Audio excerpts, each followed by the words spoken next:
నీ వాక్యము వెల్లడి అగుట తోడని వెలుగు కలుగును. అది తెలివి లేని వారికి తెలివి కలిగించును. స్తోత్రం కలుగును గాక. కీర్తనాకారుడైనటువంటి దావీదు గారు రాస్తూ ఈ మాటను పలుకుతున్నారు. ఏమిటంట? నీ వాక్యము వెల్లడి అగుట తోడని వెలుగు కలుగును. మొదటి ఆయన వాక్కు, ఆయన మాట అనగా దేవుని మాట. ఒక రాజుగారు చెప్తున్నారు విషయం, దేవుని వాక్కు వెల్లడి అగుట తోడనే వెలుగు కలుగుతుందంట. వెలుగు, చీకటి, వెలుగుకు ముందు చీకటి, చీకటి బ్రతుకులో వెలుగు. చీకటిలో వెలుగు పుట్టాలి అంటే భక్తుడు అంటున్నాడు, దేవుని యొక్క వాక్య, నీ వాక్యము అంటున్నాడు. వారి దగ్గర తీయండి.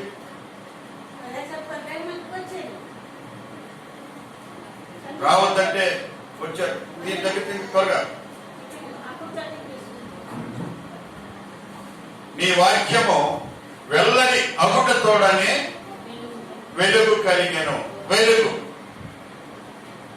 వెలుగు ఎందుకు కావాలి అంటే చీకటిలో ఉన్న వారికి వెలుగు కావాలి. అది ఎలా కలుగుతుంది? మాట చెప్తే కలుగుతుందా? ఏం చేయాలా? ఒక దీపం వెలిగించాలి. దీపం వెలిగించాలంటే నూనె కావాలి.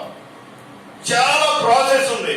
కానీ ఒక మాట ద్వారా వెలుగు వస్తుందా? అది ఎవరికి సాధ్యం అన్నట్లయినా సర్వలోకాన్ని సృష్టించినటువంటి సృష్టికర్త అయిన దేవునికి మాత్రమే సాధ్యం. చాలా మంది సృష్టికర్తల గురించి మాట్లాడుతూ నేను యూట్యూబ్ లో చూస్తున్నప్పుడు, యేసు ప్రభువారు దేవుడైతే ఆయన ఏడవలసిన పని ఎందుకు వచ్చింది? ఆయన సిలువలో దెబ్బలు కొట్టించుకోవాల్సిన పనే వచ్చింది. మా వారైతే ఒక మంత్రం వేస్తే అంత మాయమైపోయేది. ఒక మంత్రం వేస్తే ఉష్ అంటే అందరూ పడిపోయేవారు, యుద్ధం జరిగేది. అది దేవుడి లక్షణం. యేసు ప్రభువారు ఏడ్చారు, యేసు ప్రభువారు సిలువ వేయబడ్డారు. ఆయన దేవుడు ఎలాగవుతాడు? దేవుడు అంటే చాలా గొప్పవారుగా, టీవీగా ఉండాలి కదా. ఆయన ఒకటే వస్త్రం. ఇలాగ రకరకాలుగా చాలా మంది సోషల్ మీడియాలో మాట్లాడుతున్నటువంటి మాటలు. ఇక్కడ ఒక విషయం చెప్తాను. ఆయన మాటలో శక్తి ఉండడానికి వారు అన్నారు కదా, ఆయన ఏడ్చాడు లేకపోతే హింసించబడ్డాడని. అది ఆయన ఎవరి కొరకంటే మన కొరకు హింసించబడ్డాడు. దానికి ముందు చేసిన కార్యాలు ఉన్నాయి. ఆయన వాక్కు వెల్లడి ఎగుటతోడని వెలుగు కలిగాను. ఆదికాండం 1:3 చదువుదాం. ఆదికాండం 1:3 చదువుదాం. ఆయన వెలుగు, దేవుడు వెలుగు కమ్మని పలుకగా వెలుగు కలిగాను. కష్టపడలేదు, ఏడవలేదు, దొరికించలేదు. ఎవరైనా చేశారా? అక్కడ చీకటి ఉంది, అక్కడ అంధకారం ఉంది. ఆ పై వచ్చిన చదివినట్లయితే లోకమంతా అంధకారంతో నిండి ఉంది. అప్పుడు పూర్వం ఆత్మగా ఉన్నటువంటి దేవుడు యేసు ప్రభువారుగా ఈ లోకానికి రాకముందు, నరావతారుగా ఈ లోకానికి రాకముందు, యెహోవా దేవుడిగా ఆత్మగా ఉన్నటువంటి దేవుడు పలుకుతున్న మాట ఏంటో తెలుసా? వెలుగు కమ్మని పలుకగా, పలుకు మాట. హల్లెలూయా. ఏమైంది? వెలుగు కలిగింది. అందుకే రాజుగారు అంటున్నారు, బంట్రోడు అనలేదు, లేదా పేదోడు అనలేదు, తక్కువ అనలేదు.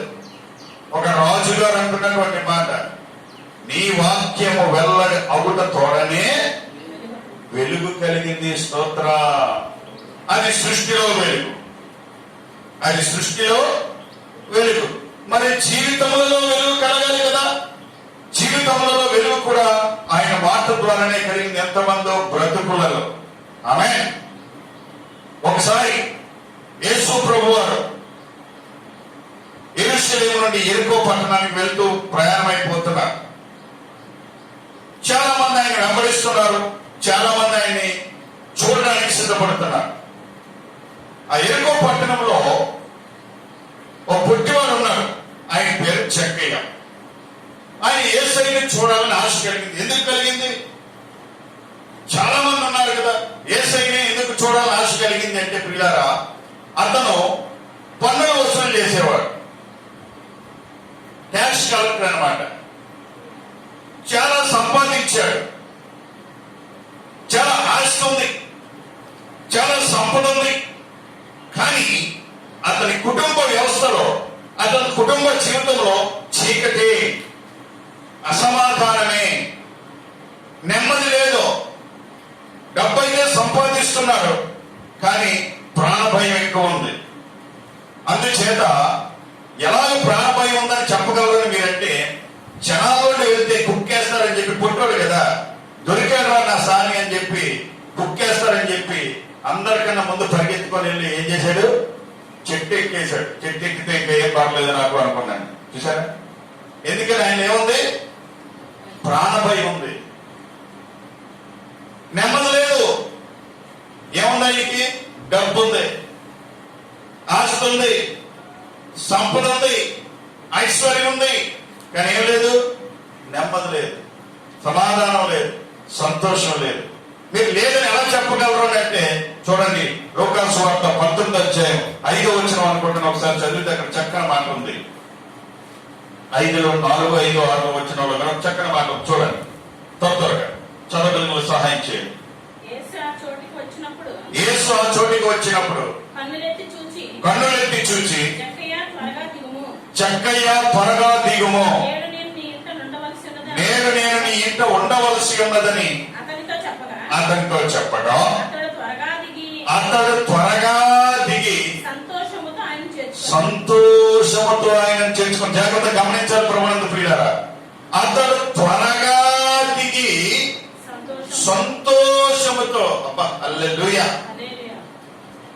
అంతకుముందు అతని జీవితం ఏలేదు, సంతోషం లేదు. అంతకుముందు అతని జీవితం ఏలేదు, నెమ్మది లేదు. అంతకుముందు అతని జీవితం ఏలేదు, ఆనందం లేదు. ఏముంది? డబ్బు ఉంది, ఏముంది? ఆస్తి ఉంది, ఏముంది? సంపద ఉంది, ఏముంది?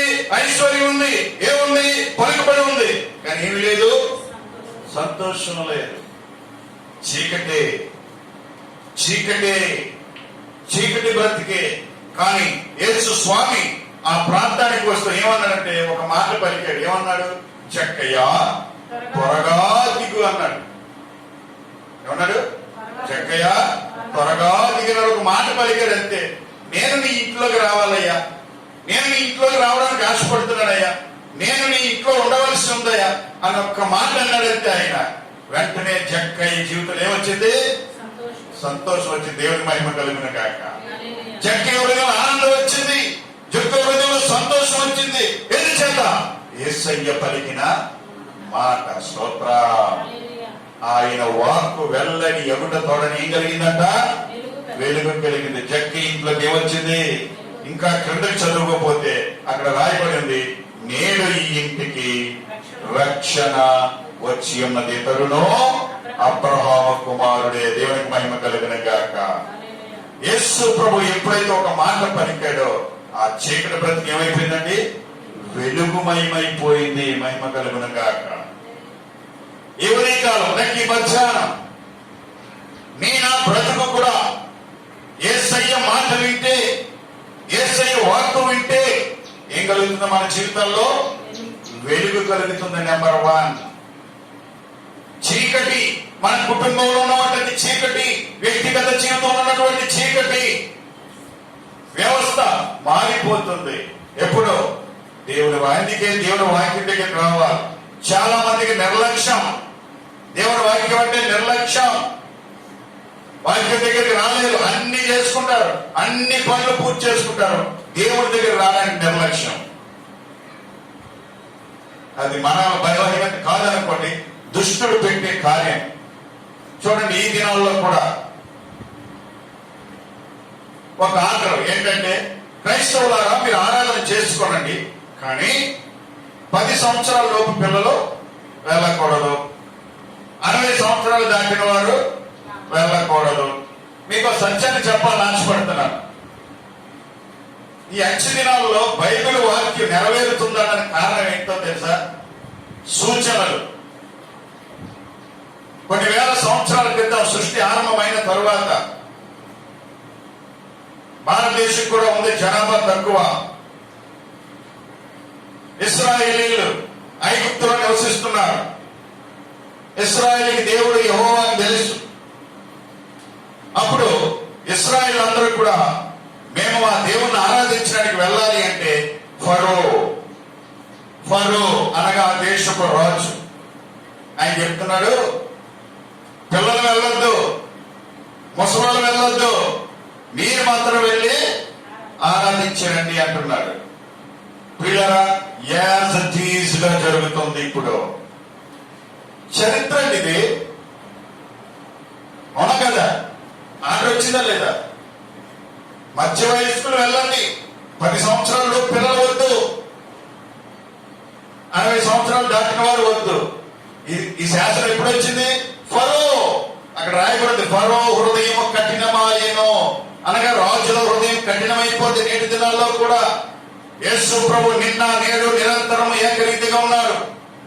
ఆకాశము భూమి గద్దించుకోవని గాని నా మాటలు సున్నైననో పుల్లైననో గద్దించిపోవని బైబిల్ చెప్తుంది. బైబిల్లో ఉన్న మాట సున్నా గద్దించిపోదు, పుల్లు కూడా పోకుండా జరుగుతుంది. అలాంటి ఐగుప్తులో జరిగింది. మీరు మాత్రమే వెళ్ళండి, ఇంకెవరు వెళ్ళడానికి వీలు లేదు. నేటి దినాల్లో కూడా సేమ్ సిచ్యువేషన్ జరుగుతుంది. సేమ్ సిచ్యువేషన్ చూసారా? అవునా కదా? మోషే దినాల్లో మోషే పుట్టినప్పుడు ఏం జరిగింది? 2 సంవత్సరముల పిల్లలందరినీ చంపేశారు. యేసుక్రీస్తు పుట్టిన కాలంలో 2 సంవత్సరాల పిల్లలందరినీ చంపేశారు. బైబిల్ నెరవేరుతుందా లేదా? నెరవేరుతుందా లేదా? Bible is true. ఆమేన్.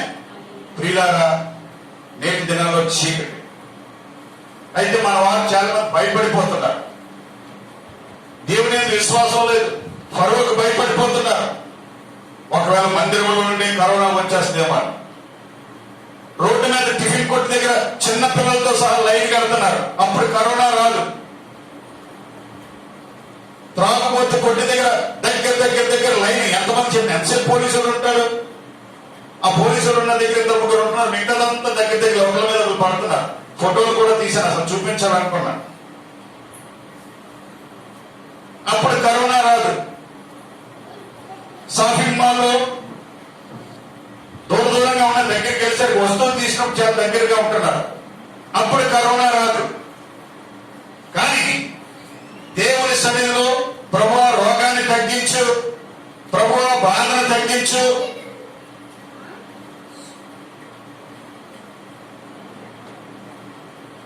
ప్రభువా మా దేశాన్ని స్వస్థపరచు అని ప్రార్థన చేస్తుంటే కరోనా చేస్తుంది.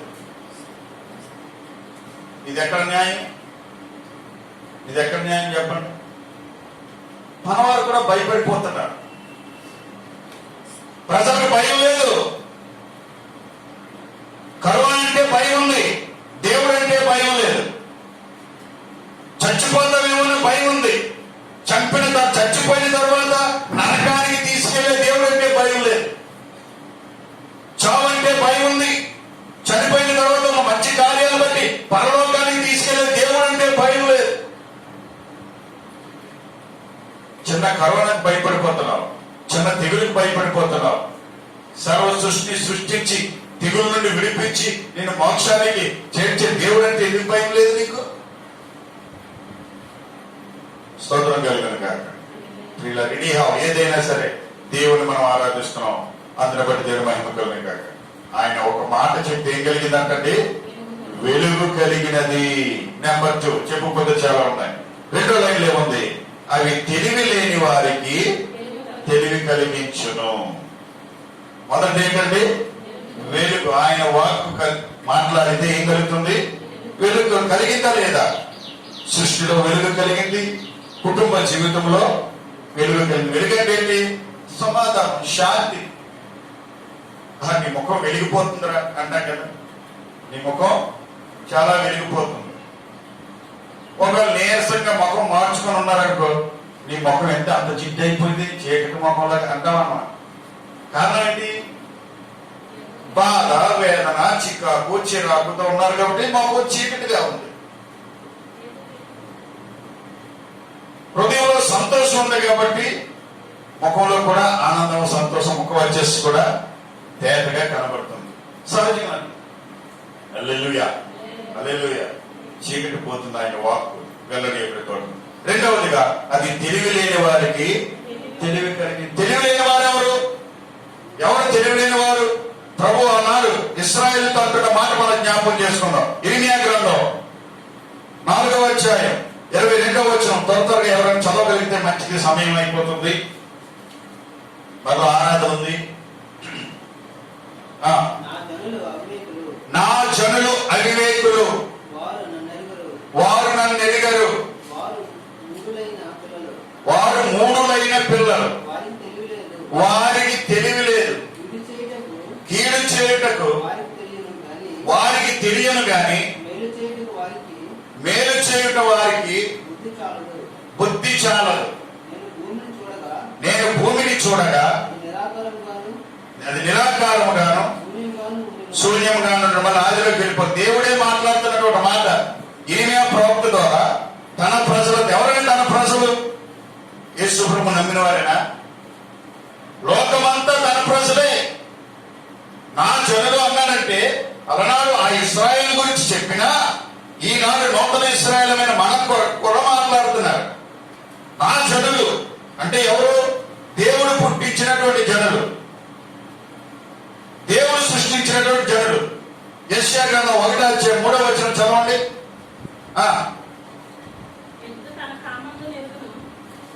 ఆకాశమా ఆలకించుము, భూమి చెవియొక్కుము, నేను పిల్లలను పెంచి గొప్పవారినిగా చేసి తిని వారు నా మీద తిరుగుబడి ఉన్నారు. ఎద్దు తన కామందు నెరుగును, గాడి తన సొంత వారిని గడ్డి తెలుసుకును. నా ప్రజలకు తెలివి లేదు, నా జనులు యోచింపరు. తెలివి లేదు నా జనులకు. ఎద్దు తన కామందు యజమాని యొక్క ఎక్కడుందో కరెక్ట్ గా అక్కడికి వెళ్ళిపోతుంది. గాడి తన సొంత వారిని దొడ్డి ఎక్కడుందో తెలుసుకొని వేరే దొడ్డిలోనికి వెళ్ళదు. కానీ నేను పెంచి, నేను పుట్టించి నా జీవాన్ని పోసినట్టు నా ప్రజలు తెలివి లేదు, వారు యోచింపరు. వారికి ఏం తెలుసట? కీడు చేయడం తెలుసట, మేలు చేయడం ఏమాత్రం చేత కాదట. నేటి ప్రపంచంలో జరుగుతున్నది అదే. అవునా కదా? కీడే జరుగుతుందండి, మేలేది? నేటి ప్రపంచంలో, మన దేశంలోనే కాదు ప్రపంచం అంతట్లో కూడా జరుగుతున్నది ఏంటి? కీడు. ఎవరైనా నల్లవాడట, వీడి దగ్గర ఉండకూడదట, ఓ పోలీసు వాడే చంపేశాడు అమెరికాలో. మన భారతదేశంలో వాడి క్రైస్తవుడట, వాడి దేశంలో ఉండకూడదట, వాడిని చంపేస్తున్నారు ఒరిస్సాలో. కీడ కాదా? నా జనులకు తెలివి లేదు. తెలివి లేదు. తెలివి లేనందువల్ల ఏం చేస్తున్నారు? కీడు చేస్తున్నారు. మేలు చేయడం చేత కాదు, బ్రతకలేని చేత కాదు. ఎందుకంటే ఏమి లేదు? తెలివి లేదు. తెలివి లేని వాళ్ళు ఇటువంటి పని చేస్తారు. నా జనులే. ఏమండి? నా జనులే. హోషేయ గ్రంథం 4వ అధ్యాయం 1వ వచనం చదవండి. అక్కడ ఏముందో చక్కని మాటలు రాస్తాడు. అక్కడ కూడా చక్కని మాటలు మాట్లాడతాడు ప్రభు వారు. త్వరగా చెప్పి తెలివి లేని వారు ఏ పని చేస్తారో, తెలివి వచ్చిన తర్వాత ఎలా బ్రతుకుతారో 2 మాటలు చెప్పి నేను ముగించాలని ఆశపడుతున్నాను. హోషేయ గ్రంథం 4వ అధ్యాయం 1వ వచనం మనం చదివిన తర్వాత, ఇశ్రాయేలీయులారా యెహోవా మాట ఆలకించుడి, సత్యమును కనికరమును దేవుని గురించిన జ్ఞానమును దేశమందు లేకపోవుట చూచి యెహోవా దేశ నివాసులతో వ్యాజ్యమాడుచున్నాడు. ఏమి లేవటండి? ఏమి లేదు? కనికరం లేదు, జ్ఞానం లేదు, సత్యం లేదు, తెలివి లేదు, దేవునికి వచ్చిన జ్ఞానం లేదు. ఎక్కడ? దేశంలో. దేశం అంటే మట్టి కాదు, దేశం అంటే మనుషులే. మనుషుల్లో సత్యం లేదట, మనుషుల్లో జ్ఞానం లేదట, మనుషుల్లో తెలివి లేదట. అందుచేత కీడు చేస్తున్నారు, అందుచేత కీడు చేస్తున్నారు. ఆమేన్, హల్లెలూయా. కీడు చేస్తున్నారు. బైబిల్ గ్రంథంలో ఒక వ్యక్తి తెలివి లేకముందు ఏం పని చేశాడో, తెలివి అయిన తర్వాత ఏం పని చేశాడో మనం చూద్దాం. అపోస్తలుడైన పౌలు అనే వ్యక్తి మనకు తెలుసు.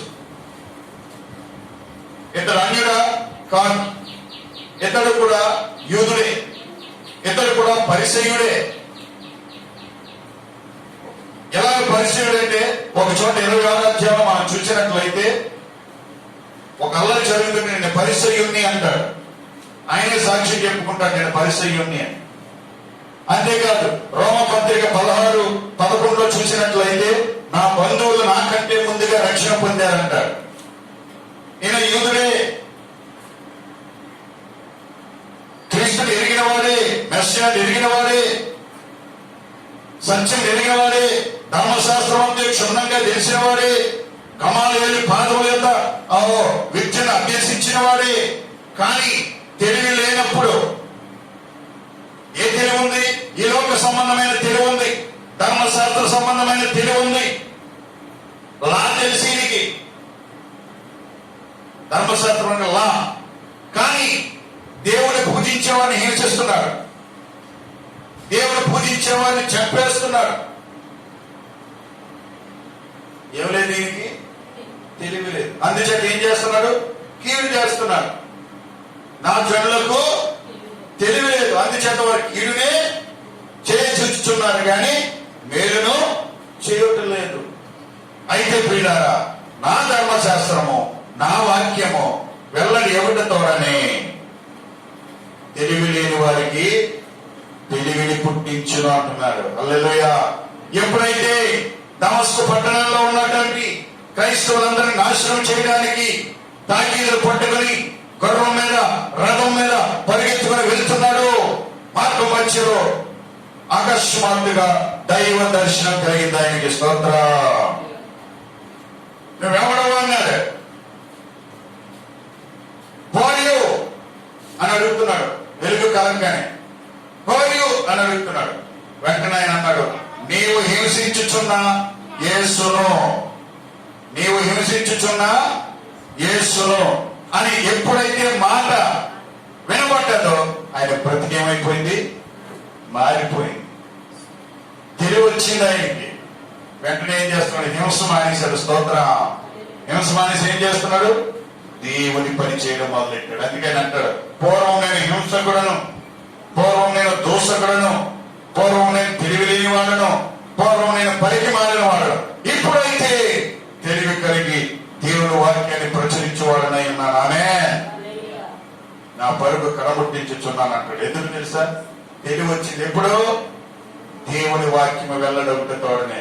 అంతకుముందు తెలివి మాలిన వాడు కాబట్టి కీడు చేయడం మొదలు పెట్టాడు. కీడు చేసేవారు అందరూ తెలివి తక్కువారే. నేను తెలివైన అనుకుంటారు, నేను తెలివైన చాలా అని అనుకుంటారు. కీడు చేసేవారు అందరూ తెలివి తక్కువారే. తెలివైన వాడు కీడు చేయడు, వీళ్ళనే కోరుకుంటారు. స్తోత్రం కలిగిన గాక.